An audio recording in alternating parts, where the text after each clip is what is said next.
Hello everyone, today is day 23 of our 30 days of watercolor flowers, and today we are painting asters. Asters have very large yellow centers that are really textural and have a bit of a darker yellow-orange outside edge.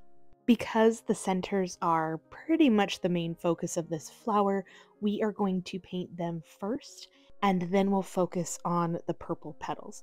So the petals of an aster are very similar to daisy petals. There are a lot of them though. They're really jam-packed in there. They're super thin and long and purple. When we paint asters from the side, we are going to be making more of a long oval than a circle for the center. And then the petals on the opposite side facing us are going to be really short or missing, almost not visible, so that we give the illusion that this flower is visible from the side and that this is almost flat to us. And then for the greenery, they have really simple, smooth, long stems, and then kind of a very generic, simple leaf.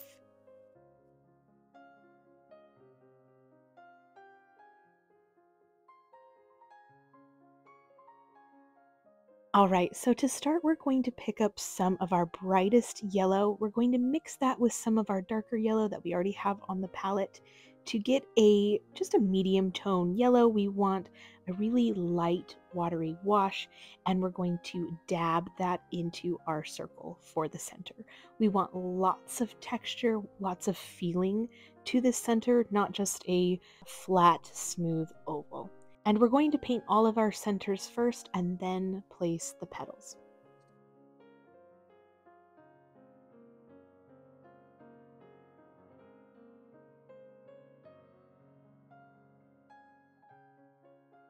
The shape of your center is going to determine the shape of your entire flower. So for the ones that are generally facing us, they're going to be more complete circles. And then this one is to the side of us, so we're doing more of the half circle look. While that color is still wet, we are going to pick up some of our yellow ochre color in a high concentration of pigment. So I am tapping my brush onto my paper towel to release some of the water, and that allows us to get even more highly concentrated pigment on our brush. It also makes it so that when we tap this color around the centers, we're not getting too much of a bleed. So this color is really strong and pigmented, so it's going to slightly bleed into the more wet yellow area, but it's mostly going to stay where we put it. And that's the kind of texture and color contrast that we want. We want a little bit of a bleed, but we want that color to definitely be present and stay right around the edges of the center. Make sure to clean your brush really well because yellow and purple kind of cancel each other out, make more of a gray. So now we're going to pick up the purple for our aster petals, and we want them to be a very clean bluish purple.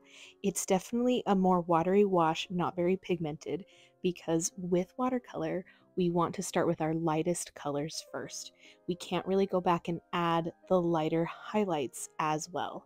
So I am just using the shape of my brush to pull these petals either from out beyond to the center or from the center and out. The goal is to just make sure that they're really long, that they're thin, and that at this point they are lighter in color. To make them lighter in color, just make sure you're adding more water than pigment to your wash. Then I added a little bit of pink to the purple color we already had on our palette, and I'm just dabbing that a tiny bit towards the end that is touching the center for a little bit of that bleeding contrasting effect. Now I'm going to pick up that initial purple color to paint the petals of another aster. So as you're painting the petals of each flower, think about how the petals give the illusion of what direction the flower is pointing. So on the one on the bottom, the flower petals that are along the bottom, I made them longer, and the flower petals away from us, they're a little bit shorter. So this gives the illusion that it's angled up and to the left. Same with the flower on the left, upper left. I didn't paint the petals along the back because we can't see them as well, and so now we have the illusion even more added with the center that we're looking at this flower from the side. For the flower up here on the right, I'm going to show you how I can shorten the petals on the right side of the flower, and it will give the illusion that it's pointed up to the right. So here on the left, we are doing the petals more open and long. I'm curving them just slightly, which makes the flower feel a little bit more open and gives the petals a lot more movement. And then as I come up around to the right side, I'm going to start shortening my petals and squeezing them together a little bit more, and that just creates the illusion almost immediately that it is pointed a different direction than totally facing towards us, which is kind of cool considering that center on the top right and the center on the bottom look pretty much the same, but because of the different ways we were able to position the petals, we can make them look so different. While all those petals are still wet, I'm going in and adding some more pink and purple color, and at the same time going back to the flowers that are already drying and adding some more of that pinky purple color to the base of those petals and creating more of a harsh line. If you ever create a line that is too harsh, you can rinse your brush, dab it on a paper towel, and use a damp brush to kind of smooth the color out.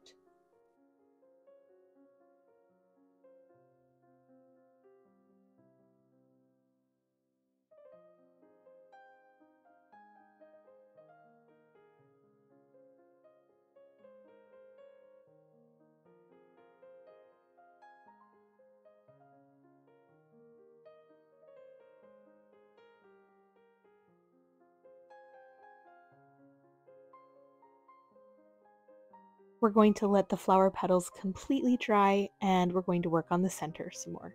So I'm picking up some more yellow ochre.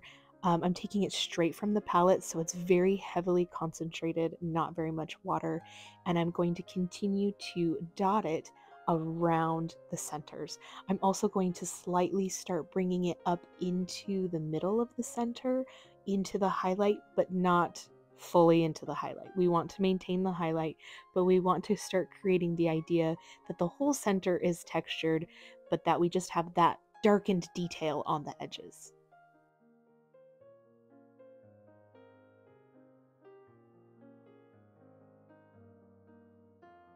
Now we are going to work on the greenery. So I'm picking up some sap green, I'm moving it to my palette with water and adding some yellow to give it a nice bright green color. We're going to curve our stems because it gives movement to the entire piece. So anytime you can add a curve instead of a straight line for your stems, automatic, aesthetically pleasing move. Just anytime we can add that movement. I also like to make sure that my stems are not equal in length because that adds another layer of interest. And then we're going to do the simple two-stroke leaves that I love. So we're going to start with a light pressure on the tip of our brush, push down on the body of our brush to create the shape of the leaf, drag for the length of the leaf, and then do the same thing on the other side, leaving white space in the center for a middle vein. So for short leaves, you just don't drag it as far or as long, and you don't push down as heavy on the body of the brush. So I've picked up some more sap green for that blended contrasting detail, but then I dropped my brush on my paper. So I'm going to show you how to fix that. So I rinsed my brush really well, and I am using a very wet brush to scrub at this mark on my paper. Then I'm going to take a dry and clean towel, which it is dry and clean, that corner of it at least, and I'm going to dab my paper, and it's perfect. So if you can catch something like that that happens while it's still wet, you should be able to get it off, especially if you do it really quickly. So immediately apply water and you'll be able to fix your mistakes. I drop brushes on my paintings all the time. Usually I'm able to just add another leaf, like, oh, that's just an extra leaf right here, but that was in such an awkward spot. So I had to try to figure out how to fix it. So again, adding those contrasting green details wherever you feel like they look best on your leaf, and then you are finished. Now the last and my favorite step of the entire process is to add it to our watercolor flower guide in the day 23 spot. I really liked this aster that was on the bottom, so I tried to replicate the look of it. I think the aster is such a perfect addition to the guide because it is just such a great thing to know to have to paint into your bouquets. Thank you so much for being here while we painted day 23, the asters. I will see you tomorrow for day 24. Bye.